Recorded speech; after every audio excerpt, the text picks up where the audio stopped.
Wacha nisikie sauti ya nyumbani. Wamonyoro! Wamonyoro! Mashabiki ya Rigathi muko!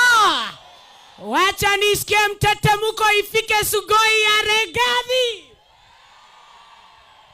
Asante. Your Excellency, our second Deputy President, Rigathi Gachagua, Mama wetu and the Queen of the Mountain, Her Excellency Pastor Dorcas Rigathi, Mheshimiwa Eugene Wamalwa, Party Leader, Mama wetu na Gathaya Rorere Martha Karua, Stephen Kalonzo Musyoka, ndugu zetu Mlimani, baba wa Jenzi Justin Muturi, na ndugu yangu ambaye hako na nywele mingi kama Medho anaitwa Lintuli.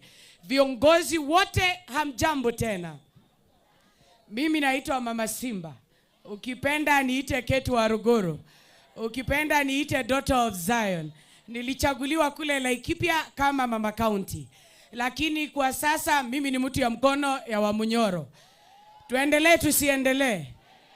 Ule jamaa ambaye alikimbia akaenda US. Ile siku alituma Gladys Boss Sholei. Na akatuma wabunge wake wakiungana na wabunge ya Mlima Kenya waende kwa bunge ya taifa na Senate wa impeach Rigathi Gachagua.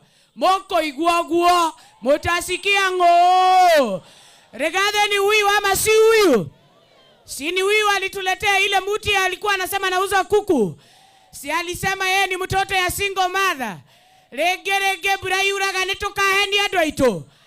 Githe darokiri arathiororoka kirema haha na akawaletea pesa mingi. Mlikula mkukula? Mko na yeye ama mlisema kwende nyumbani? Wangapi wanasema Kasongo na wabunge wake wakwende nyumbani? Wangapi wanasema Rigathi Gachagua washikane na Mama Karua? Si yeye ni Iron Lady na ametosha? Si yeye ni material President Kibaki? Yule alikataa utawala wa Rais Moi. Si alipatia Rais Moi akamwambia yeye amechill. Sasa leo Wamonyoro declaration number 1, Kasongo apikwe, achemushwe, akorogwe, one term is loading. As many as of us similar opinions say aye. Declaration number 2, wabunge wote tokonia aduada aramarali rodhio miroro mainoke kana matika inoke toma inoke kumama gavana tokonia magavana mainoke tokonia women rep mainoke mabetio na ithe wa Medho abuge tokonia mainoke MCA tokonia mainoke kiama kiria Rigathi agutwene moko ingera ithe wa Medho inoke Warogoro atueke ithe wa Medho na gavana wa ni sana. Mungu awabariki.